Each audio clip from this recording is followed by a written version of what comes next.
Ladies and gentlemen, this is your final boarding call for the good ship SS tomorrow.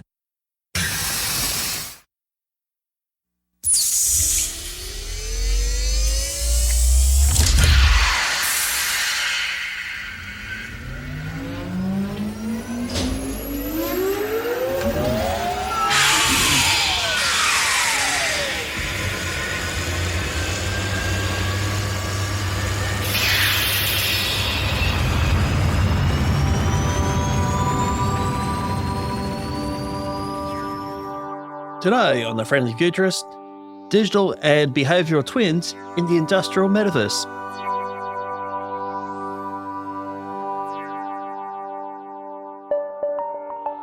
And welcome back. And today we've got a very successful Aussie tech story. I love featuring Aussie tech. We are punching above our weight, and we're all going to show the world that we are producing some world-class, leading-edge emerging technology right here in our own backyard. We don't have to go to America. We don't have to go to Europe. We don't have to go to Asia to unearth great tech stories.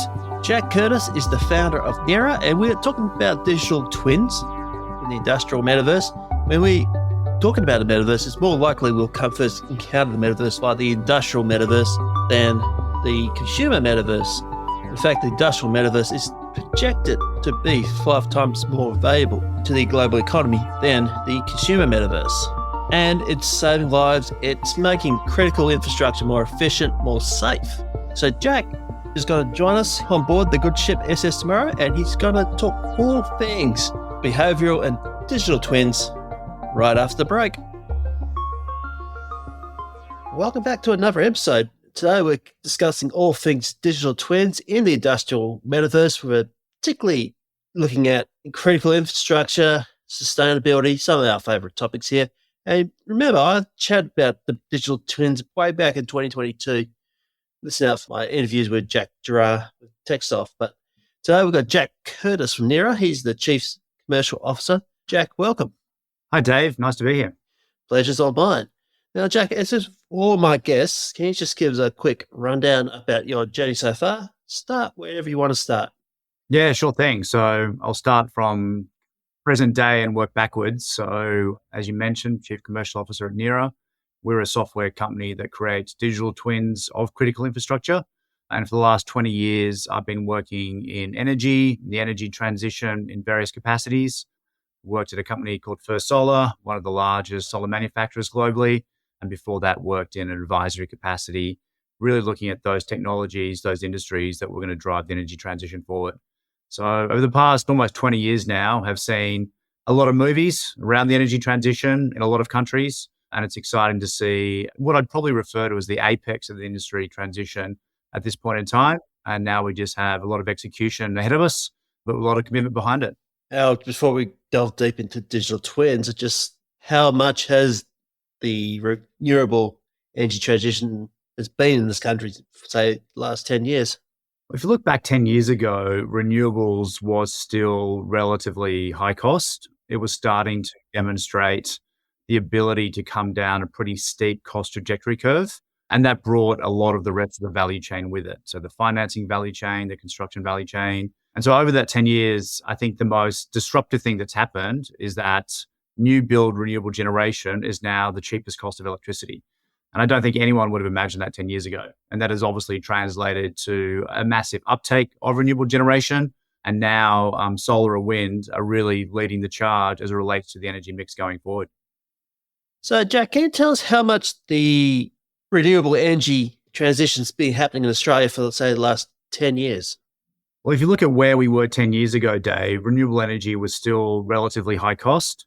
It was starting to demonstrate the ability to come down a pretty steep cost reduction trajectory, but was nowhere where it needed to be. And so what's happened over the last 10 years is quite dramatically solar, wind has come down that cost curve and is now the lowest cost source of new build generation compared to any. And I think that's what's really driven the adoption curve. It's really driven the uptake across the entire institutional audience. And I think we're going to see both of those sources, in addition to many others, becoming a majority of the energy mix as we're all targeting it to be. Interesting indeed. And of course, today we're also talking about digital twins. And the sake of those who have just joined my show quite in recent series, can you explain digital twins to me like I'm 12? Yeah, sure thing. Yeah. So I think the best way to think about a digital twin is, as the name would suggest, is that whatever you're trying to model, it will provide an identical replica of that in every way possible. And so if you think about building a house and the rooms within that house, what you're trying to do in a digital twin is essentially model the construction of that house, how that house is going to operate, and then simulate all the things that you want to do that house to do in a digital model before you then go and construct the house and even live in the house. And so when people talk about a digital twin, it's become a pretty broad church as it relates to what it applies to. But think about it in that whatever physical asset in real life you want to build, use, operate, the goal is to have a digital model that can simulate that across its entire life cycle before you go and execute on that in the physical realm. Interesting. And there's also different types of digital twins too, is there? So what we're talking about here in this context is more what was known as a behavioral twin, whereas some people might be thinking of, say, a virtual twin. Exactly right. And I think that's the point. That there's no one definition to rule them all. As you pointed out, there's visual twins, behavioral twins, virtual twins. I think the underlying thing that anchors it is you want to simulate something digitally first before you go and do it physically. And regardless of the industry or what kind of asset you're trying to digitally model, it's important that the digital twin exhibits as many of those characteristics as possible. Yeah, interesting stuff. And how does a behavioral twin enable organizations to make greener decisions? Yeah, so in the realm of critical infrastructure, so electricity infrastructure, whether it's poles and wires, generating assets, because you are dealing with definitionally critical infrastructure, the key is to make sure that it doesn't just look like the infrastructure you're trying to model, but it actually behaves like it. Now, what does behave mean? It means that it exhibits all the physics, engineering characteristics that the actual asset itself will, or the individual assets itself will. And so when you're looking to make very non-trivial investment decisions around building a wind plant or building new transmission lines or connecting a wind plant to transmission lines, visualizing it is just the output. What's very important is that those assets or those combination of assets exhibit all the behavior that the asset will have during the design construction process and then also during the operational process. Interesting. And I guess too, you can actually plan ahead for the future and see where potentially things will fault or break down, or you have a once in 100-year storm, which seems to be every winter in this side of the country. So I guess that'll help too in the planning process. Yeah, and that's exactly right. I think where we're seeing the real benefit moving forward is that it's not just trying to simulate at a certain point in time. It's starting to look out to the future and say, all right, 10 years from now, electric vehicle penetration adoption is going to be much higher. The proliferation of rooftop solar PV is going to be even higher. Given that energy mix, given that energy usage, how do we plan for a grid today that's going to be fit for purpose 10, 15 years from now? Because building grid infrastructure is fairly complex. It's obviously quite expensive. There's no point building a grid today that's not actually going to be in a state that can accommodate how it needs to be used 10, 15 years from now. And the right behavioral digital models give you that capability to say, all right, 20 years from now, this is what consumer energy is going to look like. How do we make sure we plan for what's appropriate now, but also appropriate 20 years from now? And who's the benefit for it? I mean, it's obviously within the organisation themselves, but can we actually use it, say, for demonstrate stakeholder engagement, or demonstrate to the public that you got nothing to fear from making the transition from fossil fuels to renewables? Can that be used as well? Sort of like a public education? I think, it's a massive. Yeah, no, very much so. So, to your earlier observation about the different types of digital twins, we're seeing, behavioral twins, AR, VR twins, visualization twins, all play a role in really neutralizing what has become a pretty fractious landscape for stakeholder engagement.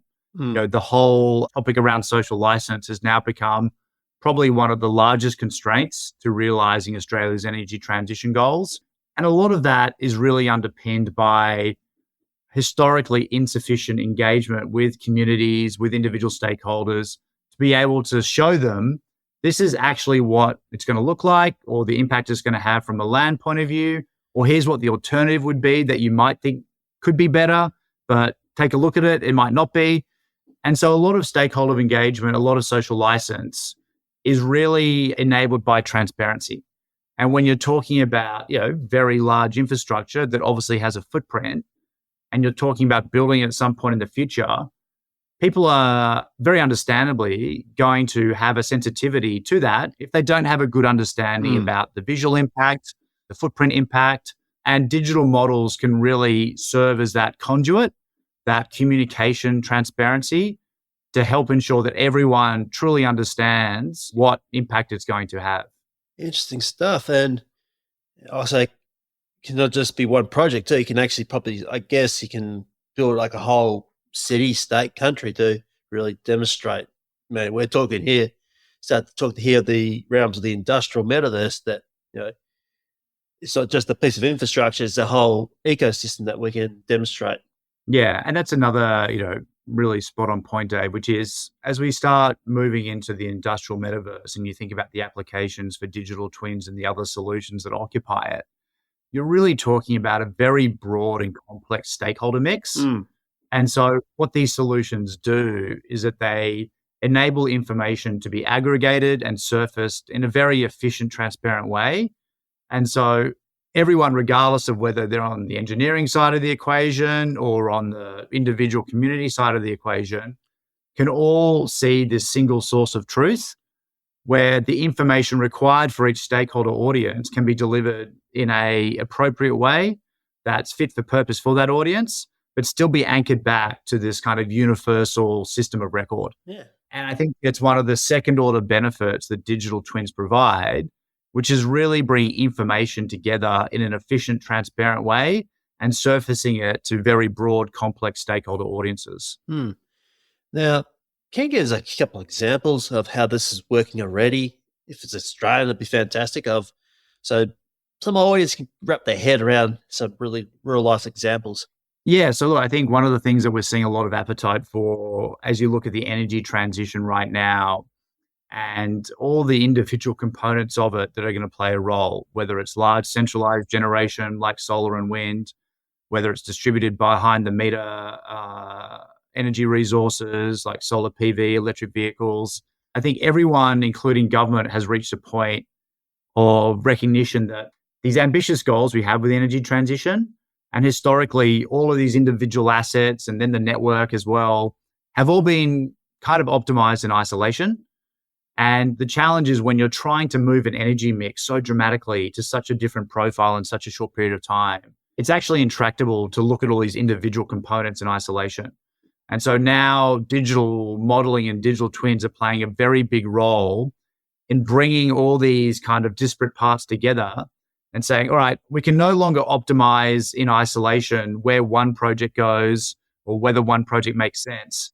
How do we look at the energy landscape and its configuration holistically? And the only way to do that practically and efficiently with the right level of transparency is with digital modeling. And I think we're going to see this apply in a number of other industries. You made reference to, city planning.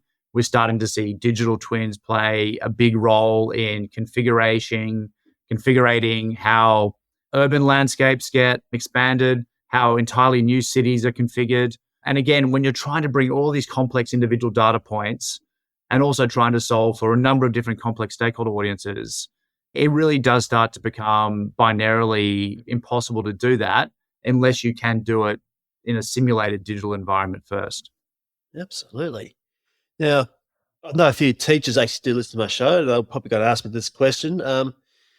Is there any advice for any youngsters, people get in the high school kids who want to, say, build digital twins for a career? What some advice would you give them right now? It's obviously a subjective comment, but I really do believe that the digitalization of everything is going to be in the future of every industry.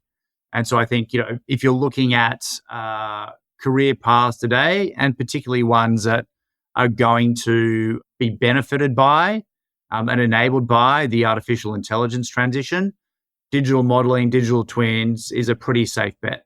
And so when you think about a career in this landscape, the great thing is that it really accommodates a very broad spectrum of skill sets. So whether you're someone that has an engineering bent, a mathematics bent, a physics bent, but even a creative bent, there really is a very broad range of skill sets that need to come to bear. And so I think the advice I would give to young people thinking about this as being an interesting space is pick the theme that you're most passionate about. Like, what's the domain expertise you're most passionate about? Apply it to an industry that you're particularly interested in. So it might be energy, it might be construction, it might be sports stadiums, and really try to find those solutions, those companies that specialize in that space. Because the good news is you don't just need to be, a computer scientist, you don't just need to be an engineer.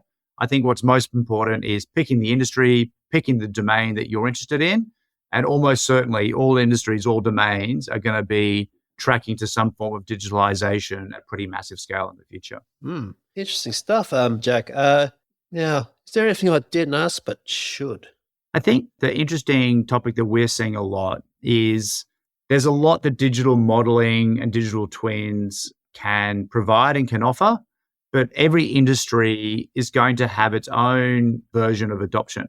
And particularly when you underpin it with artificial intelligence and machine learning, which more and more is going to generate automated outcomes, automated recommendations. It's thinking about how each industry is going to adopt it on a timescale that makes sense for it. And an example is the energy industry, where I don't think anyone is going to be super comfortable just relying on an AI-enabled digital model telling it how to do things around critical infrastructure and electricity supply just yet. Now, it will enable and automate a lot of insights. And I think that's going to be the case, on a case-by-case basis across each industry. And so it's really starting to join the dots between what the technology can promise, what it can deliver, and when and on what cadence each industry, each sector is ready to adopt it and deploy it in ways that make sense for, the criticality of each industry. Yeah. I'm really enjoying our conversation this morning, Jack, and thanks for coming on. Before we wrap things up, where else can we find you? On LinkedIn, Dave. So that's where I spend most of my time these days from a external engagement point of view. And so that's probably the best place. I'm always happy to speak to people interested in the topic. Will do. I'll make sure that's in the show notes. Jack, it's been a privilege chatting to you this morning. Thank you for having me, Dave. It was a real privilege as well. Pleasure's all mine. And thank you for Jack for your input and the team from Sling and Stone for organising this interview. Friendly Futurists is a Podcast West production. It's produced and edited by me, Dave Monk. If you love this show, please leave us a 5-star review on your favourite platform. And until next time, friends, remember to stay curious. The future is user-friendly.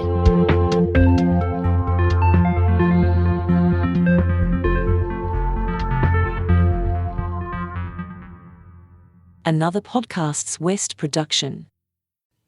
This podcast is just for educational purposes and it's not financial advice. I'm not a financial planner or advisor. Please do your homework and seek professional help before you take on any adventures.